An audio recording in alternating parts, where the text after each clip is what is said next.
Hi, Charles Grunert, and I'm here again for Chapter 12 of the Guide to Public Speaking. This chapter consists of listening. So, why do we listen? I think the best reason is knowledge. Your knowledge increases when you listen to things. You take in, you process, you use this information all the time, and you can only get it through listening, right?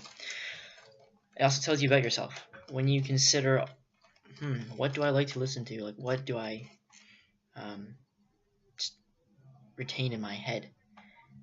Those are your interests. So it's good to kind of look back on what you listen to understand yourself. Listening helps build better relationships. Say, when you're speaking to someone, just listening to them as they maybe just drone on about their hectic, horrible day, whatever it is, as long as you're listening to them, it shows a lot of empathy and that you care about what they're talking about, and it nurtures that relationship you have with the person just by listening to them. You also have a communicative responsibility, of course. When someone's talking to you, they expect you to listen to them, to respond, right? One thing to be aware of is passivity syndrome. That's when the person in the audience thinks that it's entirely up to the speaker to make their speech, make their message effective. It's entirely up to them. Like, oh, if he doesn't draw my attention, then it's not worth listening to. No. Part of the speech, part of listening, the whole process, you need to also put in some effort. You need to listen attentively, or else if you don't even try, then you're not going to retain anything. Okay, the process to listening. Rudimentary. So you receive the message, sound waves, right?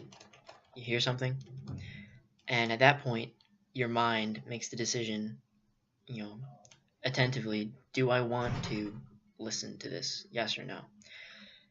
So no is usually drawn it out, or yes. Then you think, okay, you're processing it, so you're understanding it, hopefully. And then you can choose to respond to the message. This can be verbal, this can be non-verbal, or you can just not say anything. Being silent is another form of responding to a message, of course. And then remembering it. That's the last step. So there are a few different types of listening.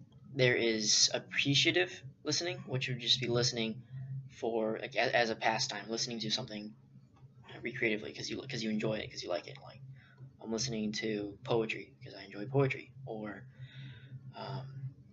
fascist propaganda because I like fascism. There's emphatic listening, which is just listening to things that appeal to your emotions. There is informative listening, which is like listening to something that has to do with a technical show, something technical. Like, I like computers. Here's how to hack using backdoors. I listen to that to learn. It's informative. And then critical listening, which is kind of like evaluating. You're listening to something to analyze it. What prevents effective listening? Internal noise and external noise. Internal noise would be physiological or psychological conditions, these barriers that could affect you from properly interpreting a message or clearly. And external noise, which would be the environment or language barriers. Like this guy, he's one hell of an environmental barrier. Okay, so that's all for this chapter. Thanks.